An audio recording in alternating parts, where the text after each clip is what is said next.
The Tale of the Envier and the Envied.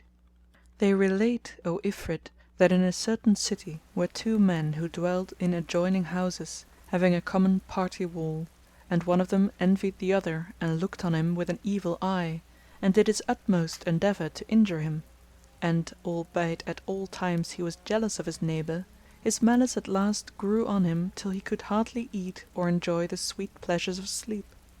But the Envied did nothing save prosper, and the more the other strove to injure him, the more he got and gained and throve.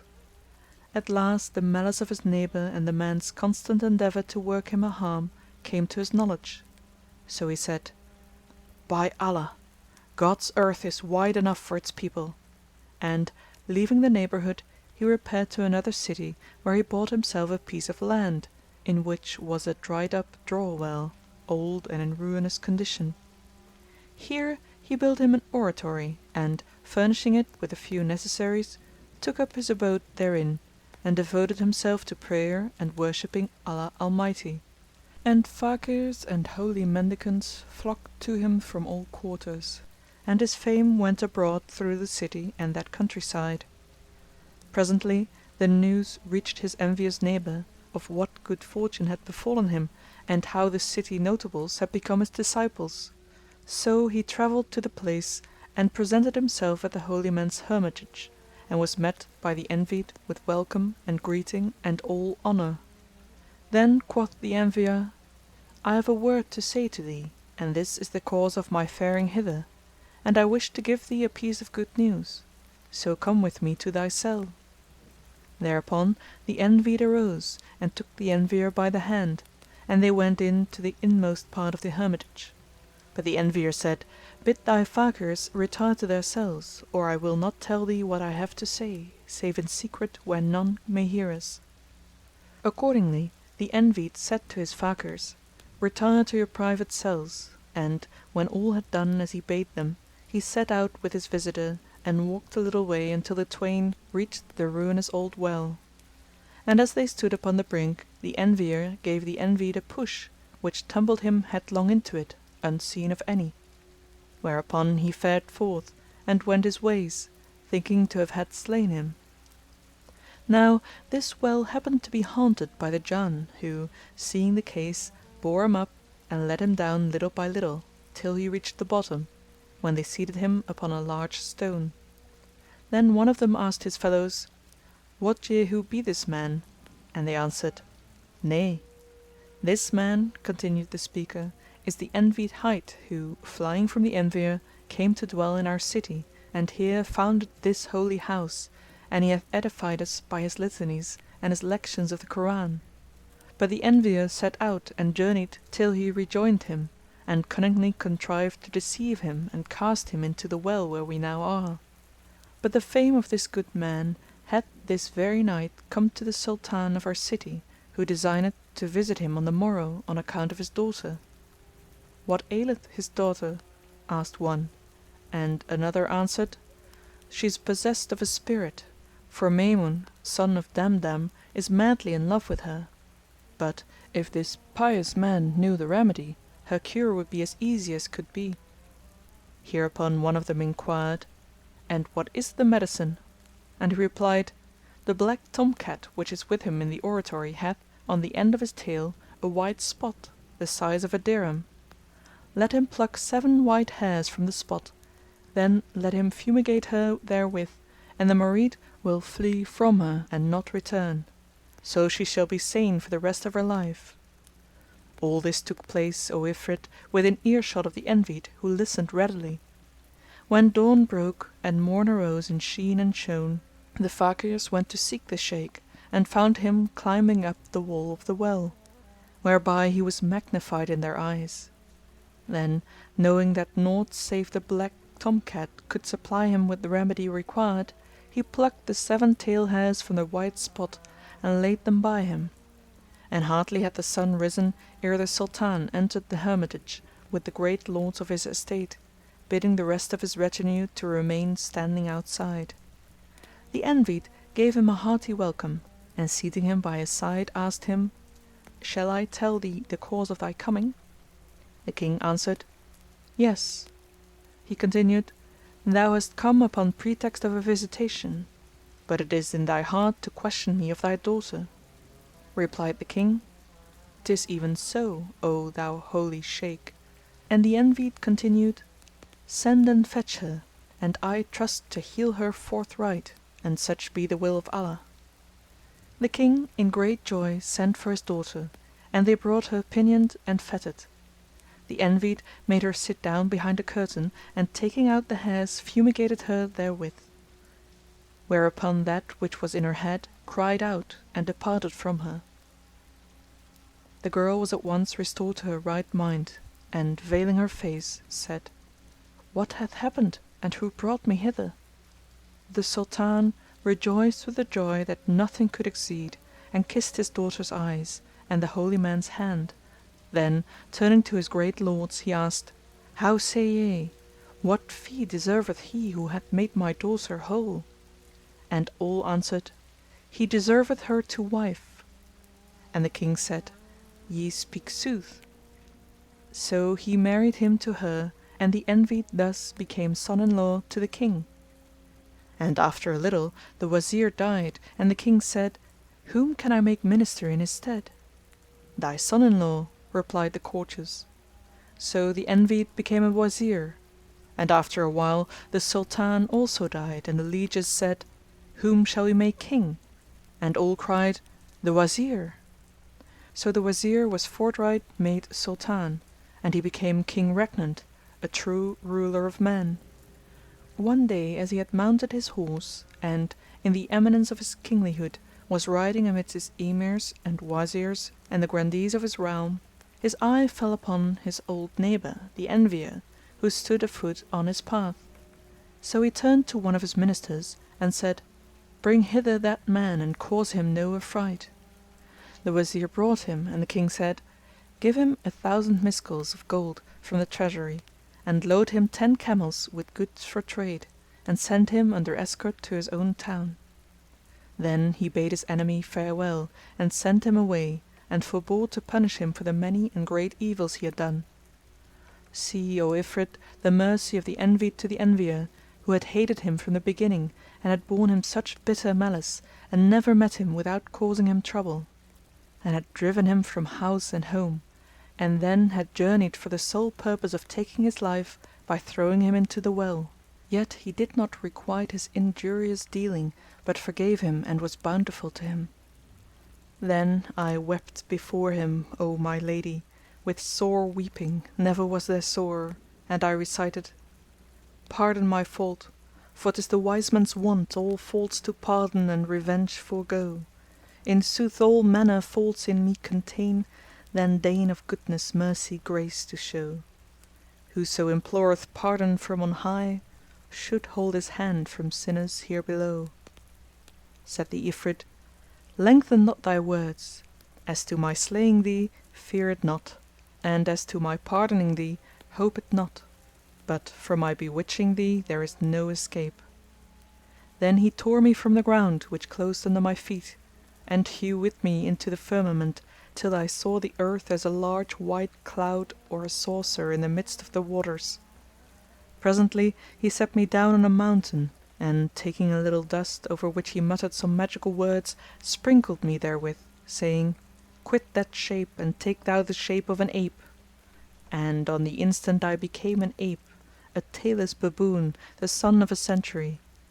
Now when he had left me and I saw myself in this ugly and hateful shape, I wept for myself, but resigned my soul to the tyranny of time and circumstance, well weeting that fortune is fair and constant to no man.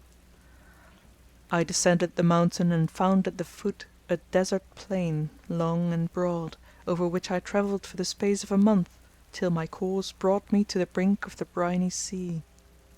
After standing there awhile, I was ware of a ship in the offing, which ran before a fair wind making for the shore. I hid myself behind a rock on the beach and waited till the ship drew near, when I leapt on board. I found her full of merchants and passengers and one of them cried, "O Captain, this ill-omened brute will bring us ill luck;" and another said, "Turn this ill-omened beast out from among us." The Captain said, "Let us kill it." Another said, "Slay it with the sword." A third, "Drown it." And a fourth, "Shoot it with an arrow." But I sprang up and laid hold of the racer's skirt and shed tears which poured down my chops. The captain took pity on me and said, "O merchants, this ape hath appealed to me for protection, and I will protect him. Henceforth he is under my charge, so let none do him aught hurt or harm, otherwise there will be bad blood between us." Then he entreated me kindly, and whatsoever he said I understood and ministered to his every want and served him as a servant, albeit my tongue would not obey my wishes, so that he came to love me. The vessel sailed on, the wind being fair, for the space of 50 days, at the end of which we cast anchor under the walls of a great city, wherein was a world of people, especially learned men, none could tell their number save Allah. No sooner had we arrived than we were visited by certain Mameluke officials from the king of that city, who, after boarding us, greeted the merchants and giving them joy of safe arrival, said, "Our king welcometh you, and sendeth you this roll of paper, whereupon each and every of you must write a line.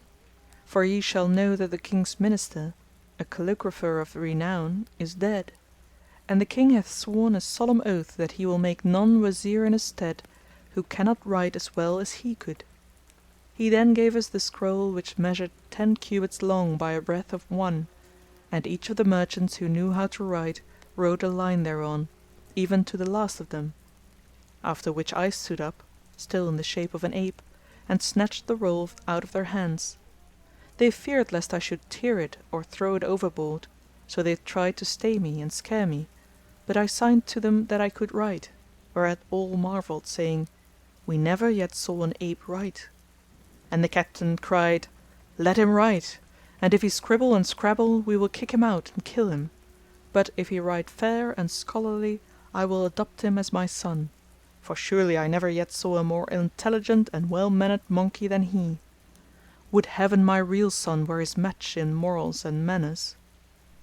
I took the reed and, stretching out my paw, dipped it in ink and wrote, in the hand used for letters, these 2 couplets: "Time hath recorded gifts she gave the great, but none recorded thine which be far higher. Allah ne'er orphaned men by loss of thee who be of goodness mother, bounty's sire." And I wrote in Rayhani, or larger letters elegantly curved: "Thou hast a reed of reed to every land, whose driving causeth all the world to thrive. Nil is the Nile of Misraim by thy boons, who makest misery smile with fingers 5." Then I wrote in the Sul's character: "There be no writer who from death shall fleet, but what his hand hath writ man shall repeat. Write therefore naught save what shall serve thee when thou sees on Judgment Day, and so thou sees." Then I wrote in the character Nask: "When to sore parting fate our love shall doom, to distant life by destiny decreed, we cause the inkhorn's lips to plain our pains, and tongue our utterance with the talking reed." And I wrote in the Tumar character: "Kingdom with none endures. If thou deny this truth, where be the kings of earlier earth? Set trees of goodliness while rule endures, and when thou art fallen they shall tell thy worth."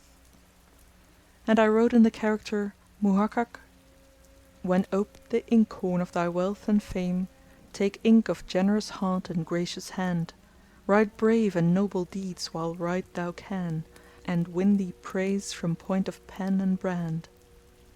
Then I gave the scroll to the officials and, after we all had written our line, they carried it before the king. When he saw the paper no writer pleased him save my writing, and he said to the assembled courtiers, "Go seek the writer of these lines and dress him in a splendid robe of honour; then mount him on a she mule, let a band of music precede him and bring him to the presence." At these words they smiled, and the king was wroth with them and cried, "O accursed! I give you an order and you laugh at me?" "O King," replied they, "if we laugh 'tis not at thee and not without a cause." "And what is it?" asked he, and they answered, O King, thou orderst us to bring to thy presence the man who wrote these lines. Now the truth is that he who wrote them is not of the sons of Adam, but an ape, a tailless baboon belonging to the ship captain." Quoth he, "Is this true that you say?" Quoth they, "Yea, by the rights of thy munificence." The King marvelled at their words and shook with mirth and said, "I am minded to buy this ape of the captain." Then he sent messengers to the ship with the mule, the dress, the guard and the state drums, saying, "Not the less do you clothe him in the robe of honour and mount him on the mule and let him be surrounded by the guards and preceded by the band of music." They came to the ship and took me from the captain and robed me in the robe of honour and, mounting me on the she mule, carried me in the state procession through the streets, whilst the people were amazed and amused. And folk said to one another, "Halloo! Is our Sultan about to make an ape his minister?" And came all agog crowding to gaze at me, and the town was astir and turned topsy turvy on my account. When they brought me up to the King and set me in his presence, I kissed the ground before him 3 times, and once before the High Chamberlain and great officers, and he bade me be seated, and I sat respectfully on shins and knees, and all who were present marvelled at my fine manners, and the King most of all. Thereupon he ordered the lieges to retire, and, when none remained save the King's Majesty, the eunuch on duty and a little white slave, he bade them set before me the table of food, containing all manner of birds, whatever hoppeth and flieth and treadeth in nest, such as quail and sand grouse. Then he signed me to eat with him, so I rose and kissed ground before him, then sat me down and ate with him. And when the table was removed, I washed my hands in 7 waters and took the reed case and reed, and wrote instead of speaking these couplets: "Wail for the little partridges on porringer and plate, cry for the ruin of the fries and stews well marinate. Keen as I keen for loved lost daughters of the Kata grouse, and omelette around the fair and browned fowls agglomerate. O fire in heart of me for fish, those deux poissons I saw, bedded on new made scones and cakes in piles to leniate. For thee, O Vermicelli, aches my very maw. I hold without thee every taste and joy are clean annihilate. Those eggs have rolled their yellow eyes in torturing pains of fire, ere served with hash and fritters hot, that delicatest Kate. Praised be Allah for his baked and roast, and ah how good this pulse, these potherbs steeped in oil with eisel combinate. When hunger sated was, I elbow propped fell back upon meat pudding, wherein gleamed the bangles that my wits amazed. Then woke I sleeping appetite to eat as though in sport, sweets from burseeded trays and kickshaws most elaborate. Be patient, soul of me, time is a haughty, jealous wight. Today he seems dark lowering, and tomorrow fair to sight. Then I rose and seated myself at a respectful distance while the King read what I had written, and marvelled, exclaiming, "O the miracle, that an ape should be gifted with this graceful style and this power of penmanship!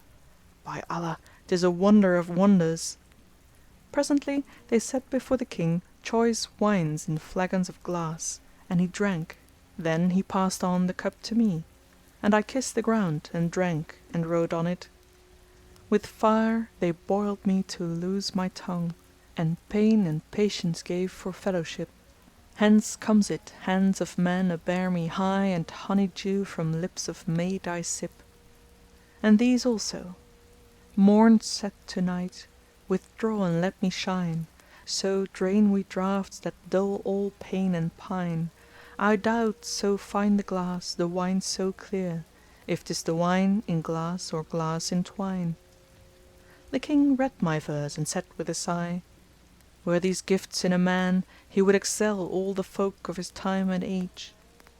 Then he called for the chess board and said, "Say, wilt thou play with me?" And I signed with my head, "Yes." Then I came forward and ordered the pieces and played with him 2 games, both of which I won. He was speechless with surprise. So I took the pen case and, drawing forth a reed, wrote on the board these 2 couplets: two hosts fare fighting through the livelong day, nor is their battling ever finished, until when darkness girdeth them about, the twain go sleeping in a single bed. The King read these lines with wonder and delight, and said to his eunuch, "O Mukbil, go to thy mistress Sitt al Husn and say her, Come, speak the King who biddeth thee hither to take thy solace in seeing this right wondrous ape." So the eunuch went out and presently returned with the lady who, when she saw me, veiled her face and said, "O my father, hast thou lost all sense of honour? How cometh it thou art pleased to send for me and show me to strange men?" "O Sitt al Husn," said he, "no man is here save this little foot page and the eunuch who reared thee, and I thy father. From whom, then, cost thou veil thy face?"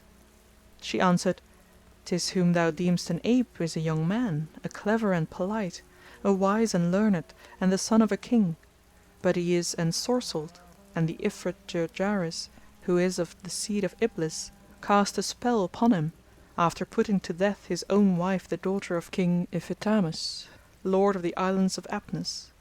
The King marvelled at his daughter's words and, turning to me, said, "Is this true that she saith of thee?" And I signed by a nod of my head the answer, "Yea, verily," and wept sore. Then he asked his daughter, "Whence knewest thou that he is ensorcelled?"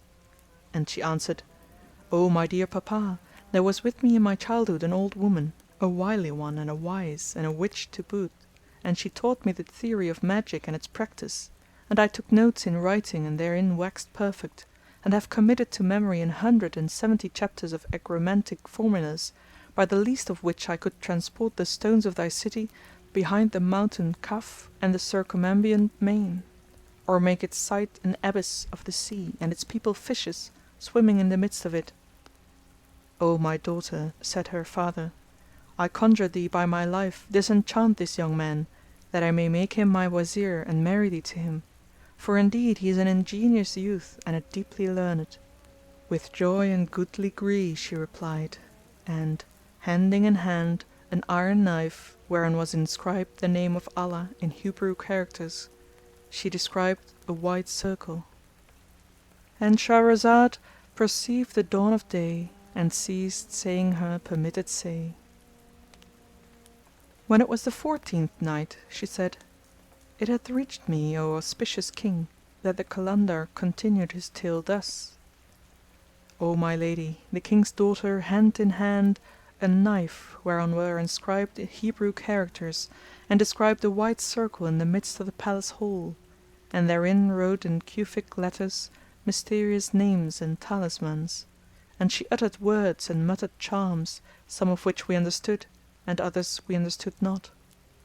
Presently the world waxed dark before our sight, till we thought that the sky was falling upon our heads and lo! the Ifrit presented himself in his own shape and aspect. His hands were like many pronged pitchforks, his legs like the masts of great ships, and his eyes like cressets of gleaming fire. We were in terrible fear of him, but the King's daughter cried at him, No welcome to thee and no greeting, O dog! Whereupon he changed to the form of a lion and said, O traitress, how is it thou hast broken the oath we sware that neither should contraire other? O accursed one, answered she, how could there be a compact between me and the like of thee? Then said he, Take what thou hast brought on thyself. And the lion opened his jaws and rushed upon her. But she was too quick for him and, plucking a hair from her head, waved it in the air muttering over it the while, and the hair straightway became a trenchant sword blade, wherewith she smote the lion and cut him in twain. Then the two halves flew away in air, and the head changed to a scorpion, and the Princess became a huge serpent and set upon the accursed scorpion, and the two fought, coiling and uncoiling, a stiff fight for an hour at least. Then the scorpion changed to a vulture, and the serpent became an eagle which set upon the vulture, and hunted him for an hour's time, till he became a black tom cat, which miauled and grinned and spat. Thereupon the eagle changed into a piebald wolf, and these two battled in the palace for a long time, when the cat, seeing himself overcome, changed into a worm and crept into a huge red pomegranate, which lay beside the jetting fountain in the midst of the palace hall. Whereupon the pomegranate swelled to the size of a watermelon in air, and, falling upon the marble pavement of the palace, broke to pieces, and all the grains fell out and were scattered about, till they covered the whole floor. Then the wolf shook himself and became a snow-white cock, which fell to picking up the grains, purposing not to leave one. But by doom of destiny one seed rolled to the fountain edge and there lay hid. The cock fell to crowing and clapping his wings and signing to us with his beak as if to ask, "Are any grains left?" But we understood not what he meant, and he cried to us with so loud a cry that we thought the palace would fall upon us. Then he ran over all the floor till he saw the grain which had rolled to the fountain edge, and rushed eagerly to pick it up, when behold, it sprang into the midst of the water and became a fish, and dived to the bottom of the basin. Thereupon the cock changed to a big fish and plunged in after the other, and the two disappeared for a while. And lo! we heard loud shrieks and cries of pain which made us tremble. After this the Ifrit rose out of the water, and he was as a burning flame, casting fire and smoke from his mouth and eyes and nostrils. And immediately the princess likewise came forth from the basin, and she was one live coal of flaming low, and these two, she and he, battled for the space of an hour, until their fires entirely compassed them about, and their thick smoke filled the palace. As for us, we panted for breath, being well nigh suffocated, and we longed to plunge into the water, fearing lest we be burned up and utterly destroyed. And the king said, "There is no majesty and there is no might save in Allah, the Glorious, the Great. Verily we are Allah's, and unto Him are we returning. Would Heaven I had not urged my daughter to attempt the disenchantment of this ape fellow, whereby I have imposed upon her the terrible task of fighting yon accursed Ifrit against whom all the Ifrits in the world could not prevail. And would Heaven we had never seen this ape, Allah never assain nor bless the day of his coming. We thought to do a good deed by him before the face of Allah, and to release him from enchantment, and now we have brought this trouble and travail upon our heart." But I, O my lady, was tongue-tied and powerless to say a word to him. Suddenly, ere we were ware of aught, the Ifrit yelled out from under the flames, and, coming up to us as we stood on the estrade, blew fire in our faces. The damsel overtook him and breathed blasts of fire at his face, and the sparks from her and from him rained down upon us, and her sparks did us no harm, but one of his sparks alighted upon my eye and destroyed it, making me a monocular ape, and another fell on the king's face, scorching the lower half, burning off his beard and mustachios and causing his under teeth to fall out, while a third alighted on the castrato's breast, killing him on the spot. So we despaired of life and made sure of death, when lo! a voice repeated the saying, "Allah is most highest! Allah is most highest! Aidance and victory to all who the truth believe, and disappointment and disgrace to all who the religion of Mohammed, the Moon of Faith, unbelieve." The speaker was the princess who had burned the Ifrit, and he was become a heap of ashes. Then she came up to us and said, "Reach me a cup of water."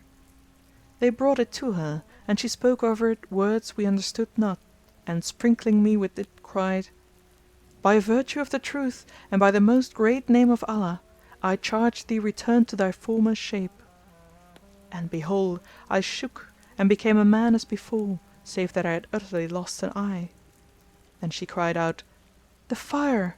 The fire! O my dear papa, an arrow from the accursed hath wounded me to the death, for I am not used to fight with the Jann. Had he been a man I had slain him in the beginning.